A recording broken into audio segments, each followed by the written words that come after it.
దానికి సంబంధించి పార్టీ పెద్దలందరూ కలిసి గౌరవ మాజీ ముఖ్యమంత్రి కేసీఆర్ గారు, తెలంగాణ బీఆర్ఎస్ పార్టీ రాష్ట్ర అధ్యక్షులు మా నాయకులు కేసీఆర్ గారు ఏదైతే నిర్ణయం తీసుకున్నారో దాన్ని మేమందరం కూడా స్వాగతిస్తూ ఉన్నాం, సమర్థిస్తూ ఉన్నాం. ముఖ్యంగా మహిళలే ఎక్కువ మంది సంతోషపడుతూ ఉన్నారు. దానికి కారణాలు మీకు వివరంగా చెప్తాం. కొద్ది రోజులుగా కవిత గారు మరి చేసే అనేక విమర్శలు కావచ్చు, వారు మాట్లాడుతున్న తీరు బీఆర్ఎస్ పార్టీకి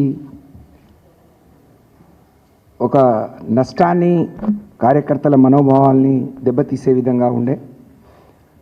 మీరందరూ కూడా చూశారు నిన్న వారు మాట్లాడిన తీరు. తెలంగాణ రాష్ట్ర సాధనలో కేసీఆర్ గారితో నడిచిన కోట్లాది మంది తెలంగాణ ప్రజలు ఈరోజు బీఆర్ఎస్ పార్టీని నమ్ముకొని బీఆర్ఎస్ పార్టీ కుటుంబ సభ్యులుగా ఉన్న లక్షలాదిగా కుటుంబాలందరూ కూడా బాధపడ్డారు.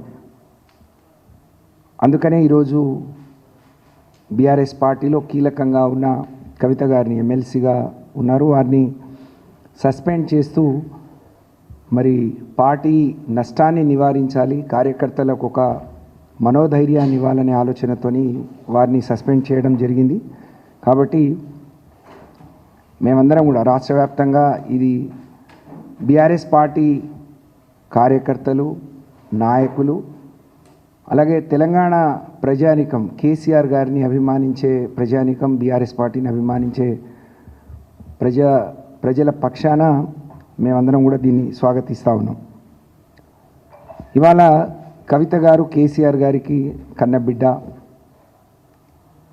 కేసీఆర్ గారు ఉద్యమం చేసే రోజు పార్టీకి నష్టం లేదా తెలంగాణకు నష్టం జరిగితే, అది ఇక్కడి నుంచి జరిగితే సొంత పిల్లలన్నా సొంత కుటుంబ సభ్యులన్నా చూడను, ఉపేక్షించను, తప్పకుండా చర్యలు తీసుకుంటా అని చెప్పారు. అందుకనే ఈరోజు పేగుబంధం కంటే వారిని నమ్ముకున్న కోట్లాది మంది ప్రజల ఆకాంక్ష మేరకు, వారి ఆలోచన మేరకు మరి ఈరోజు ఈ నిర్ణయం తీసుకున్నారు అని చెప్పి ఈ సందర్భంగా తెలియజేస్తూ ఉన్నాను. ఇవాళ 20 నెలలుగా బీఆర్ఎస్ పార్టీ ఓడిపోయి కాంగ్రెస్ పార్టీ అధికారంలోకి వచ్చింది. ఆ రోజు నుంచి అలుపెరుగని పోరాటం, ఒంటి కాలి మీద నిలబడి లక్షలాది మంది బీఆర్ఎస్ పార్టీ కార్యకర్తలు క్షేత్రస్థాయిలో పోరాటం చేస్తూ ఉన్నారు. కాబట్టి కవిత గారు మాట్లాడే తీరు, పద్ధతి పార్టీకి నష్టం చేస్తుంది. కాబట్టి పార్టీకి నష్టం చేసే ఎంత పెద్ద నాయకులైనా, అది కన్నబిడ్డ అయినా, కన్న కొడుకైనా, పేగుబంధమైనా, కార్యకర్తలకు నమ్ముకున్న సైనికుల కంటే ఇది ఎక్కువ కాదు అని చెప్పి ఈరోజు కేసీఆర్ గారి నిర్ణయం తీసుకున్నారు. నిజంగా వారి నిర్ణయానికి మేమందరం కూడా మనస్ఫూర్తిగా హర్షిస్తున్నాం. ఇది ఒక సాహసోపేతమైన నిర్ణయం. 3 నెలలుగా ఈ జరుగుతున్న తీరు అనేక మంది మేధావులు, పెద్దలు మరి వాళ్ళకు వాళ్ళు పూనుకొని కూడా తనకు నచ్చజెప్పే ప్రయత్నం, కానీ వారు చేసే పని అది సరి అయింది కాదని చెప్పే ప్రయత్నం చేసినా తన తీరు మార్చుకోలేదు, తన పద్ధతి మార్చుకోలేదు. కాబట్టి ఇంత పెద్ద నిర్ణయాన్ని వారు తీసుకున్నారు. ఇవాళ 50 మంది తెలంగాణ ప్రజానికం, కేసీఆర్ గారిని అభిమానించేవాళ్ళు, బీఆర్ఎస్ పార్టీని నమ్ముకొని ఉన్నవాళ్ళు, కేసీఆర్ తిరిగి రావాలి, తిరిగి నిలదొక్కోవాలని ఆకాంక్షించే వాళ్ళందరూ కూడా ఇవాళ హర్షిస్తూ ఉన్నారు. నిజంగా మేమందరం కూడా ఇది ఒక గొప్ప హర్షించదగ్గ విషయం అని చెప్పి ఈ సందర్భంగా నేను తెలియజేస్తూ ఉన్నాను. దీని ద్వారా పార్టీ కంటే ఎవరు ముఖ్యం కాదు, పార్టీలో ఎంత పెద్దవారైనా పార్టీ తర్వాతనే ఏదన్నా అనే విషయాన్ని కార్యకర్తలకు కానీ మరి నాయకులకు కానీ ఒక సరైన రీతిలో ఒక మెసేజ్ని ఇచ్చినట్టుగా మేము భావిస్తూ ఉన్నాం. ఒకనాడు తెలంగాణ పోరాటం మొదలైనప్పటి నుంచి మనం ఎక్కడ మాట్లాడినా అనేక మంది అమరులైనరు, అనేక మంది పోరాటాలు చేశారు. ఇవాళ తెలంగాణ సాధనలో తెలంగాణ 50 మందిని ఒకతాటి మీదికి తీసుకొచ్చి కరుడుగట్టిన ఆ రోజున్న కాంగ్రెస్ ప్రభుత్వం మెడలు వంచి కేసీఆర్ గారు చావు నోట్లో తలపెట్టి తెలంగాణని సాధించారు. సాధించుకున్న తెలంగాణను 10 ఏళ్ళు ఒక తండ్రి మనసుతో, ఒక కుటుంబ పెద్ద ఆ కుటుంబ బాగు కోసం, తన కన్న పిల్లల కోసం, సమాజంలో ఆ కుటుంబం గౌరవంగా ఉండాలని కోరుకున్నట్టే ఈ రాష్ట్రం దేశంలో అగ్రభాగాన ఉండాలి. అభివృద్ధి అంటే ఏదో మేడలు కట్టడం, రోడ్లు వేయటం కాదు. ప్రతి పేదవాడు సంతోషంగా ఉండాలి, కడుపు నిండా తినాలని ఆలోచించి వారు అనేక కార్యక్రమాలు తీసుకున్నారు. ఇంత గొప్ప నాయకుడు ఇవాళ 20 నెలలకే ప్రజలందరూ గుర్తించి తిరిగి కేసీఆర్ గారు లాంటి నాయకుడు తెలంగాణకు అవసరమని చెప్పి గుర్తిస్తున్న క్రమంలో మరి కవిత గారు మాట్లాడిన మాటలు నమ్ముకున్న నాయకులను, ప్రజల్ని కూడా ఎంతో మానసిక వేదనకు గురి చేసింది. తన పద్ధతిని మార్చుకుంటే బాగుండు, తన మాట తీరు మార్చుకొని ఉంటే బాగుండు అని చెప్పి మొన్న మరి నిజంగా వారు నిన్న మాట్లాడినప్పుడు అవి చూస్తే మాకు చాలా బాధ అనిపించింది. ఒకవైపు పార్టీలో కేసీఆర్ గారి తర్వాత కేసీఆర్ గారికి కుడి భుజం ఎడం భుజాలుగా మరి హరీష్ రావు గారు, కేటీఆర్ గారిని మేము అందరం భావిస్తాం. కొన్ని రోజులు కేటీఆర్ గారిని ఉద్దేశించి కొన్ని మాటలు మాట్లాడారు. నిన్న కొత్తగా మళ్ళీ హరీష్ రావు గారి గురించి వారు మొన్న అసెంబ్లీ జరిగిన తీరు చూసిన ప్రతి ఒక్కరూ కాళేశ్వరం కమిషన్, కాళేశ్వరం మీద అవినీతి జరిగిందని, ఆ అవినీతి జరిగిందని చెప్తూ దాన్ని ఎక్కడ నిరూపించుకోలేక 15 నెలలుగా వేసిన కమిషన్ కూడా ఒక స్పష్టంగా ఇక్కడ అవినీతి జరిగింది, ఇక్కడ తప్పు జరిగింది అని చెప్పలేని పరిస్థితిలో ఏం చేయాలో పాలుపోక ఒక్కరోజు మరి ఇవాళ హైకోర్టులో మేము కేసు వేసిన తర్వాత హైకోర్టు ఏదైనా డైరెక్షన్ ఇస్తుందో, ఎక్కడ ఆగిపోతుందో, దీన్ని రాజకీయంగా వాడుకోలేమో, ప్రజల దగ్గరికి పోవటానికి ఇన్ని రోజులు కాళేశ్వరం అన్నారు ఏమైంది అని ఎక్కడ అడుగుతారో, కాబట్టి దీన్ని ఒక ఆయుధంగా చూపించాలని చెప్పి సిబిఐకి ఇచ్చింది కాంగ్రెస్ పార్టీ, రేవంత్ రెడ్డి గారి సర్కారు. దాంట్లో ఏం లేదు, కొండను తోవి ఎలుకను పట్టినట్టుగా ఉండే.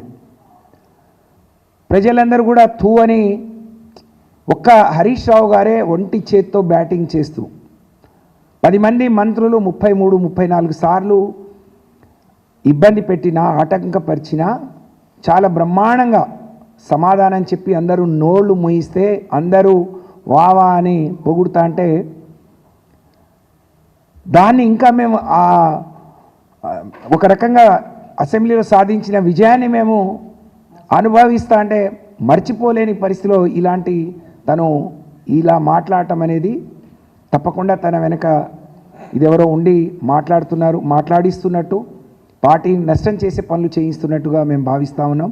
తను నిన్న మాట్లాడుతూ అన్నారు నేను తోలుబొమ్మను కాదు అని. కానీ 3 నెలలుగా తను మాట్లాడిన సిరీస్ అన్ని తీసి చూస్తే తనే అర్థం చేసుకోవచ్చు. ఎందుకంటే తను చాలా విద్యావంతురాలు, తెలంగాణ ఉద్యమంలో ఉంది. తెలంగాణ ఉద్యమానికి తను కూడా కలిసి ఆ రోజు మరి బతుకమ్మతో మహిళలందరినీ ఒకతాటి మీదకి తీసుకొస్తే ఈ తెలంగాణ ఉద్యమంలో సకల జనులు ఉద్యమం చేసిండ్రు. తెలంగాణలో ఉండే అనేక కులాలు, అనేక సంఘాలు, అనేక మంది ఉద్యోగస్తులు, అనేక మంది విద్యార్థులు, అనేక మంది అసూలు బాసి అనేక మంది చేసింటే తెలంగాణ వచ్చింది. అందరికీ అన్ని అవకాశాలు రాకపోవచ్చు, కానీ కవిత గారిని బ్రహ్మాండంగా కేసీఆర్ గారు మరి ఒకసారి పార్లమెంట్ గెలిపించి రెండోసారి మరి తను ఓడిపోతే మళ్ళీ తన్ని కౌన్సిల్లోకి తీసుకొని గొప్పగా గౌరవించుకున్న విషయం మనందరికీ తెలుసు. అందరికంటే ఎక్కువ మా నాయకుడి బిడ్డగా తప్పకుండా మాకందరికీ తనంటే చాలా పెద్ద గౌరవం. అందరం గౌరవించాం, తెలంగాణ ప్రజానికం గౌరవించింది. మా ప్రాంతానికి వస్తే కేసీఆర్ గారి బిడ్డ వస్తే కేసీఆర్ గారి లాగా ఆమెను కూడా చూడటానికి వచ్చారు. కానీ వాళ్ళ ఇచ్చిన గౌరవాన్ని, ఆమెకు వచ్చిన గుర్తింపును ఆమె దక్కించుకోలేకపోయింది. నిజంగా ఇంత చదువుకొని తనకి ఇంత అవగాహన ఉండి కూడా ఇవాళ ఎవరో ఇలా మాట్లాడిస్తే మాట్లాడటం అనేది చాలా మా అందరి మనసులు కలిచివేసింది. అందరు కార్యకర్తల మనోభావాలు దెబ్బతిన్నాయి. అందుకనే ఇలాంటి నిర్ణయం తీసుకున్నారు. మరి దీన్ని ఇవాళ మహిళా లోకం చాలామంది మహిళలు ఇంకా మేము చాలా రోజులుగా రాజకీయాల్లో ఉన్నాం కాబట్టి కార్యకర్తలు నాయకులు మాట్లాడతారు. అందులో మహిళలు రాజకీయాల్లో ఉన్నా లేకున్నా వాళ్ళ కుటుంబాలతో ఉన్న అనుబంధం ఏ పార్టీలో ఉన్నాయి వాళ్ళు చాలామంది ఒక మంచి నిర్ణయం తీసుకున్నారు, ఒక మంచి ఆలోచన చేసిందని చెప్పి హర్షిస్తూ ఉన్నారు. ఒకరోజు తను జైల్లో ఉన్నప్పుడు ఫ్లైట్లో వస్తుంటే కేసీఆర్ గారు ఎందుకు బయటికి రావట్లేరు అంటే కవిత జైల్లో ఉంటే తను ఎలా వస్తారు అని అంటే ఈ రాష్ట్రం మరి సాధించింది తెలంగాణ ప్రజానికం కోసం, తెలంగాణలో ఉండే ప్రజల కోసం, అనేక మంది బిడ్డల కోసం ఒక తండ్రిగా వారు సాధించారు కదా. ఇవాళ ఒక బిడ్డ కోసం తను ఇలా బయటికి రాకపోతే ఇది కదా అని అడిగిరు. అంటే ఆయన ఎంత మనోవేదన చెంది ఉంటారు. తనే అన్నది నా కోసం బీజేపీలో కలిపేస్తామంటే నేను వద్దన్నాను అని. అంటే ఒక బిడ్డ అంటే తన మీద ఎంత ప్రేమ చూపించి ఉంటారు. ఇవన్నీ మర్చిపోయి ఇవాళ పార్టీని కేసీఆర్ గారిని లేకుంటే హరీష్ రావు గారిని, సంతోష్ రావు గారిని, కేటీఆర్ గారిని లేకపోతే పార్టీని మరి పార్టీ ఉంటే ఎంత పోతే ఎంత అని మాట్లాడితే మరి పార్టీ ఇన్ని లక్షల మంది అభిమానించే పార్టీ, ఇన్ని కోట్ల మంది ఆదరించి నిలబెట్టిన పార్టీ, అటువంటి పార్టీ ఉంటే ఎంత పోతే ఎంత అని మాట్లాడితే అసలు నువ్వు ఉంటే ఎంత లేకపోతే ఎంత అనే పరిస్థితి ఈరోజు ప్రజలు ఆలోచించే, కార్యకర్తలు ఆలోచించే పరిస్థితి వచ్చింది అని అంటే దీనికి తను మాత్రమే బాధ్యురాలని చెప్పి తెలియజేసుకుంటూ, ఇంత గొప్ప నిర్ణయం కన్న బిడ్డైన తన గుండెల మీద ఆడుకొని మరి తను నడక నేర్పిన బిడ్డ, తను అన్నీ నేర్పి ఇక్కడ వరకు నడిపించి తన బిడ్డ చాలా గొప్పగా ఉండాలని మనసులో ఎంత ఉన్నా ఇవాళ ఇలాంటి నిర్ణయం తీసుకోవటం అంటే పార్టీ ముందు కార్యకర్తల కంటే ఏది ఎక్కువ కాదు, బిడ్డ కాదు, కుటుంబం కాదు. నా పేగు బంధం కంటే నా పార్టీ బంధం, నా పార్టీతో నాతో కలిసి అడుగులేసిన కార్యకర్తలే ముఖ్యం, ప్రజలే ముఖ్యమనే కేసీఆర్ గారు ఏదైతే ఈ నిర్ణయం తీసుకున్నారో దాన్ని మేము మనస్ఫూర్తిగా స్వాగతిస్తూ మరి వారిని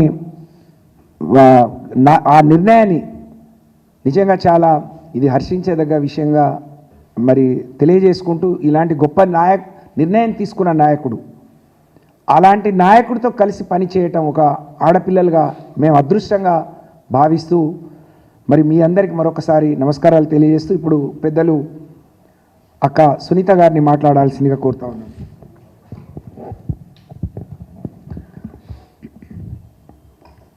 మీడియా మిత్రులకు, నాతో పాటు ఈ ప్రెస్ మీట్లో పాల్గొన్న మా మహిళా నాయకురాలకు అందరికీ పేరు పేరున నమస్కారం తెలియజేస్తూ, పార్టీ అధినేత గౌరవనీయులు కేసీఆర్ గారు తీసుకున్న నిర్ణయాన్ని స్వాగతిస్తూనే చాలా విషయాలు మనం గుర్తు చేసుకోవాల్సిన అవసరం ఉంది.